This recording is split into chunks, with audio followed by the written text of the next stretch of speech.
Hello, everybody. Welcome to another episode of the Killjoy Jake podcast. Today, we're talking about some recently announced continuations to some of our favorite franchises. And today, I'm joined with Jesse from Jesse's Storytime, or just Storytime Spectacular with Jesse. What's going on, Jesse? How you doing, man? Hey, how doing, guys? What does your shirt say there? Is that Screamo? Like the Scream? Screamo.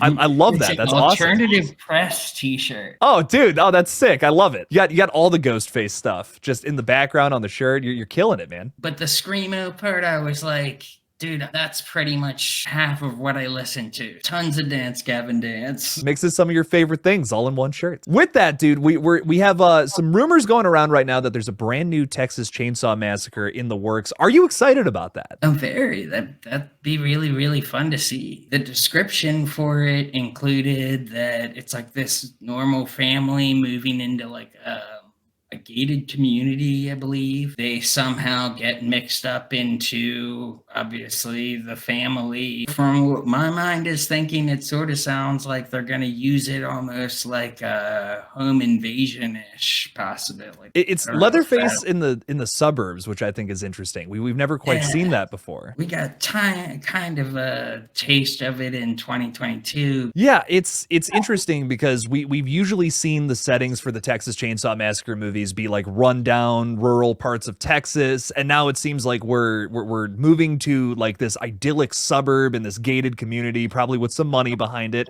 and Leatherface is going to go in there and start ripping up this family. Apparently, once again, this is all rumors. It's coming from Daniel Richtman. How do you feel about that juxtaposition compared to what we've gotten in the past? Like, no more gritty setting. We're moving to idyllic, almost like you were saying, home invasion style Texas Chainsaw Massacre movie. I mean, it's got a lot of potential. It'd be interesting to see like Leatherface going into someone's house, like out of nowhere, some girl sleeping, and then a chainsaw just starts up and comes through her window. What would you think that would be kind of neat? The biggest thing for me is like the juxtaposition from what they've done before. Like there's a lot of opportunities for Leatherface and the family, because that was another thing that was a part of the plot description there too. The whole Sawyer family would be there.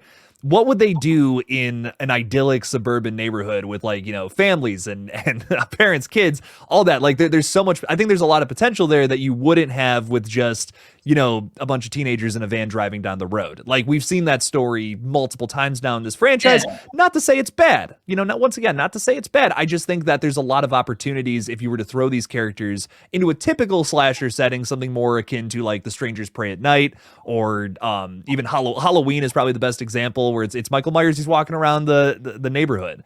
I think there are some fans that would argue though that that's not Texas Chainsaw.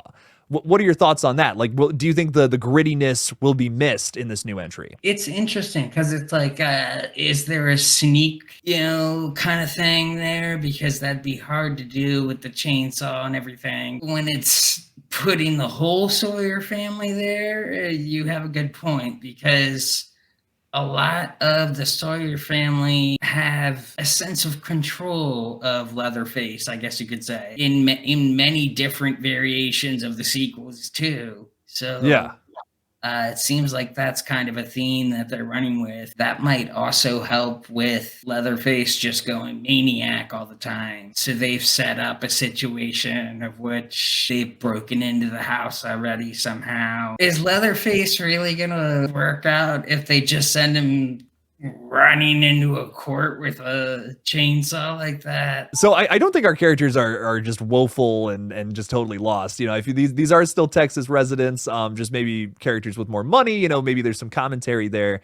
That's something that was heavily criticized about the 2022 entry though, which I'm curious your thoughts on two things, I guess, with that. Do you think that this is a continuation to the Netflix movie?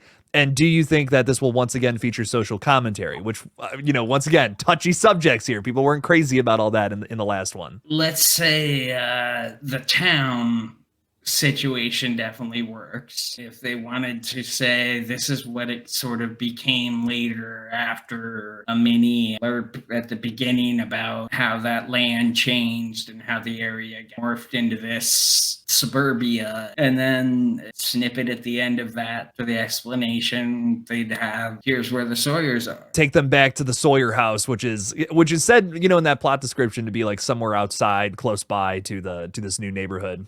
because that could also be like motive. That could be your inciting incident. Is they see this gated community go up and they're angry about it. You know, it's like this was our land, and now all these other people are moving here because it's a big old empty plot of land. We don't like that. We don't want them around. This is our neighborhood or whatever. So you could write that as motive. You know, once again, similar to the last movie, but not exactly the same. So there's that element to it. I personally I don't hate that. I'm into it. I mean, you know, the original movie has social commentary, so run it back. As for the social commentary part, obviously, yeah, it was a little ridiculous with the bus chainsaw and the whole use of the internet kind of thing. Some of that was a little obviously too extreme. Yeah, it was a little out there, but it was fun revisit to it. I really enjoyed those kills, man. It's goofy, but it's fun, you know. I mean, that there's some brutal stuff there. The one girl's trying to climb out of the window and she just gets sawn in half. Like that was nasty to me. Yeah, the car and everything like that. Yeah. Oh yeah. Oh yeah. So with that though, do you want to see some nasty kills in the next one? Anything in particular like that we haven't quite seen before? I want it to be kills like that dark kills kind of stuff that they used to do. I think it's like 2006 or something like that. I don't know. The one with like Jessica Biel, that version, it kept a very dark theme. It was brutal. Yeah. I mean, it just kept like they showed him on that hook and everything real good. All those special effects were fantastic. The whole look of that was just so weirdly crazy and just eerie. Like, I would not ever want to ride in a car with a dead body of someone who just got shot through the head, like a 20-minute trip to get to another place. Like, and what a great shot, right? Like, yeah, and they're showing it. They're showing the whole reactions of them like looking over at it. The camera going through her head or whatever is like that is one of the coolest shots in horror history, in my opinion. It's nasty. It's really upsetting. I actually got kind of involved with the characters in that one. The whole ring thing and everything with the couple and sitting there like my heart's breaking, man. And that was a big thing about the last movie. You know, a lot of people were criticizing is that, you know, they weren't able to connect with these characters. A lot of them were like kind of annoying, as a lot of critics said.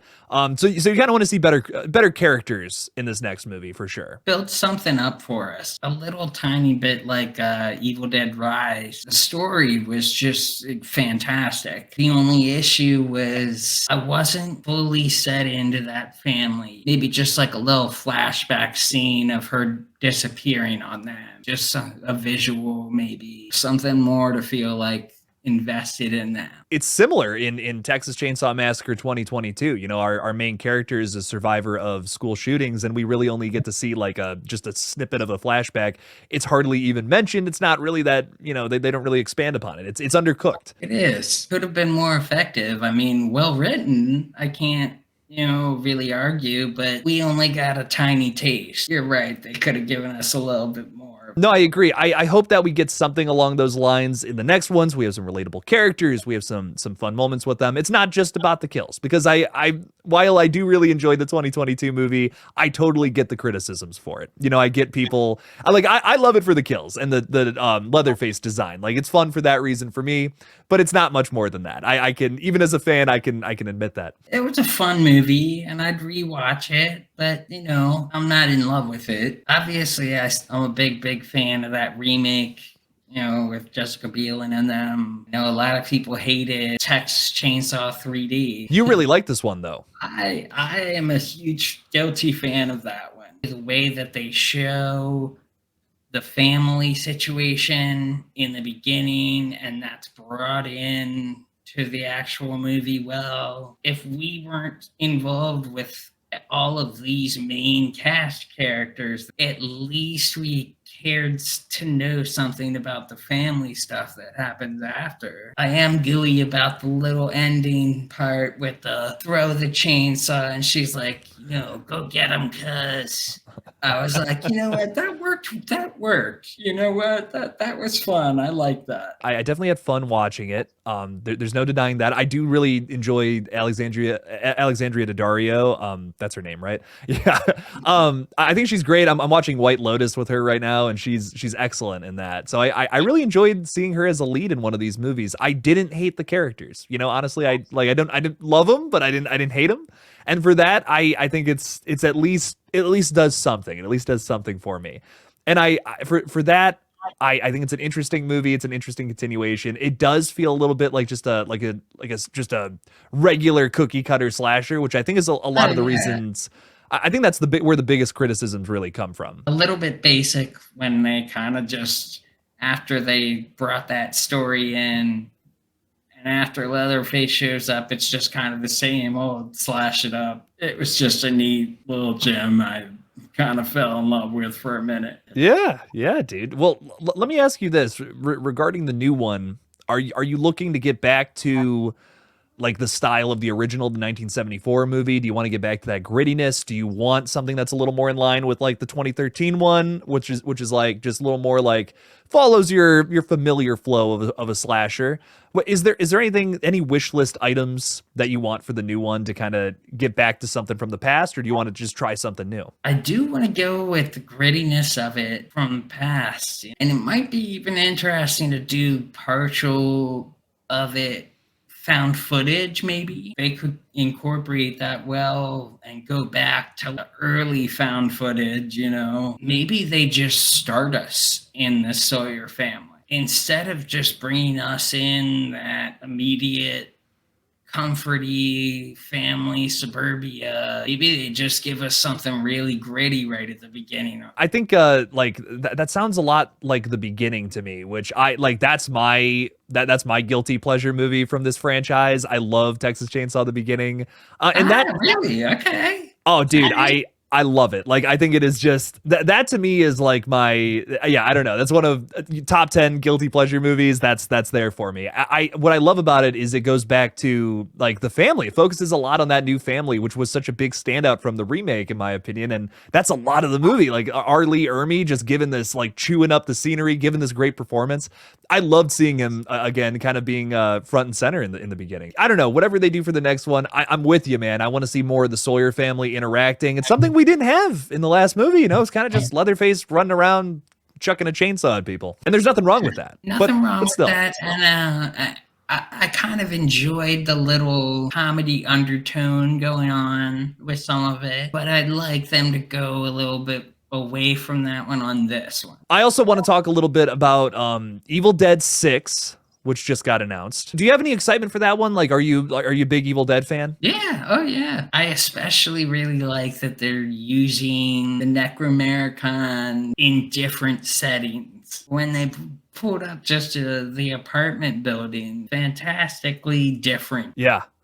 It's not the same thing as the house, you know. I love the new setting. I love the idea of just pulling different things from the book, which we kind of got to see at the end of Evil Dead Rise, where all of the Deadites from the movie like congealed together into one big entity. I hope that they play around with more ideas like that. Just throw some new ideas at the wall. But do you have a wish list? Like, do you have anything that you want to see in Evil Dead 6? I'd like it to get a little bit like the 2013 The Evil Dead or just Evil Dead. I'm a huge fan of that one. I really liked the characters, especially, and the way that she goes to fight herself almost at the end, which is kind of cool, you know. It is a dark movie, and It is. not everybody can handle that movie from the start. It's pretty nuts. Dude, I and even forgot about that flashback. Somebody's being burned. It's just kind of like, oh man, they really hit home with this. This was great. dude, and you know, don't get me wrong, man. I love Evil Dead Rise. I had a great time with it. That cheese grater scene was hard to watch, but like, I don't know if there's anything in that film that compares to the 2013 movie. Like that, the 2013 one is brutal, dude. The guy who, like, he gets the crowbar in between his fingers or whatever. I can't look. Like I literally, I'm a horror fan, dude. And I gotta look away. I'm like, nope. No, that's like, Yeah. oh, it's too much, man. It's Even far the too much. forest creep me out. Like at some of the forest veins and everything of the branches crawling around, man. They were Yeah, I'm hoping to capture a little bit of that energy here in 6, coming from a brand new director, again. And Jesse, I wanted to ask you about that too. Like, what are your thoughts on how the last couple of Evil Dead movies have selected these like up and coming directors to just helm the new project, kind of do whatever they want with Sam Raimi's concept? It's interesting. It's always kind of a head scratcher on where they're going to go with it, because now I like this idea that they're going to bring the Necromericon in more settings that we're used to. It's not like I didn't love Army of Darkness for the craziness that it was. It's such a fun flick. Do you miss the comedic side to the franchise at all? Because that's kind of been lost in the last two movies. I feel like they put bits and pieces of the comedy stuff like that in Evil Dead Rise. The kitchen, cheese grater thing.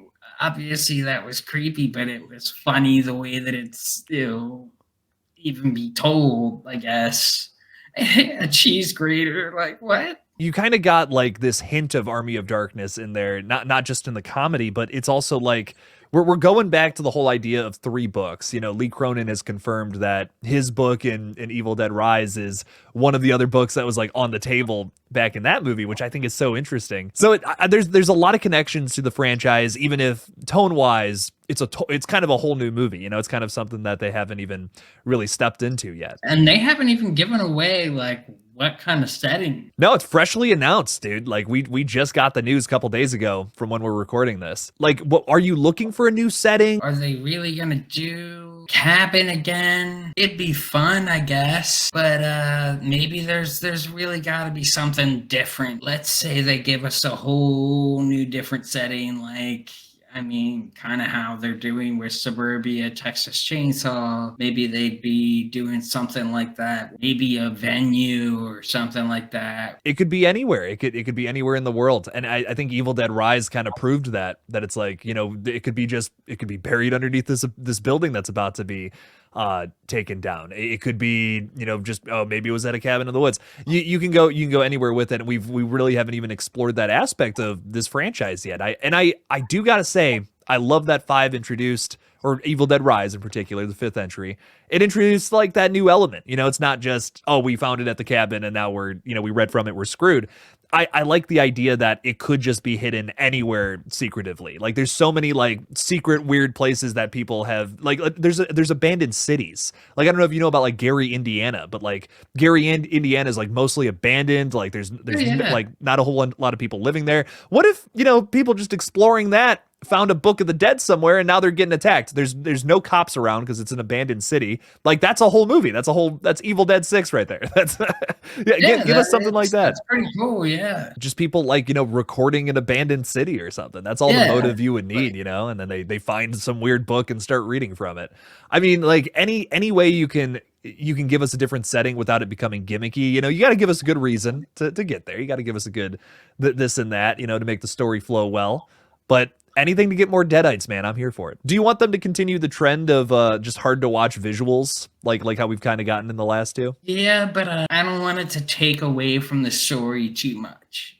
Yeah, I just don't want it to take us too far away from the story and just offer the gruesome brutality. If they can nail that with the story, well, that's great. Sometimes it's just a polar opposite situation. Yeah, you're gonna go for this amazing effect, but might be taken away from some of the story. Tell a good story first and foremost. The story to lay down just as memorable as those sort of kills. A lot of talk right now that maybe Bruce Campbell comes back to be in the movie. He hinted at it in an interview like about a year ago.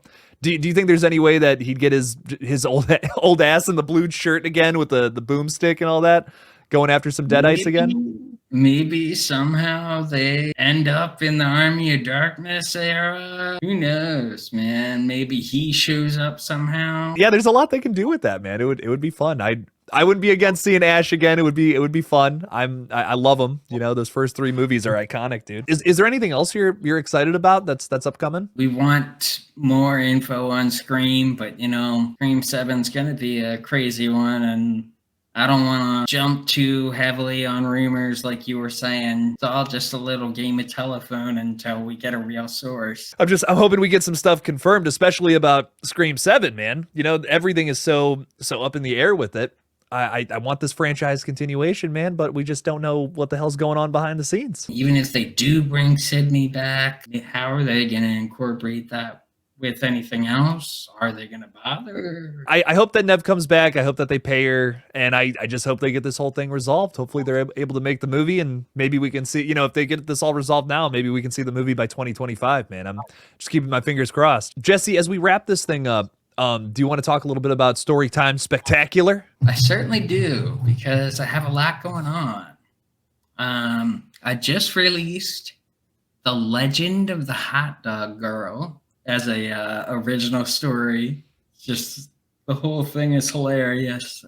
I hope you all enjoy it. It is a little long, but it's worth it. Promise. I've got another one coming that I promised you guys for a while called The Funeral, which you'll like. So those are my original stories I've got coming up. I've got a couple other ones on the rise, but some I want to keep in the back pocket a little bit. Don't spoil it yet, For the movie reviews, I have Jesse's Gems episode 4 coming and 5 planned. Obviously, we've said this in the past, in some of my earlier stuff, I was kind of saying, like, I would be recommending Donnie Darko right now, but everybody's seen that. I'm trying to find stuff from, like, the same director that was also a gem that you guys should totally check out. So that's my hint for one of mine, right? Well, good, man. Good stuff all around. I'm excited to check it all out. And Jesse, again, thank you so much for joining me, for talking about some new movies that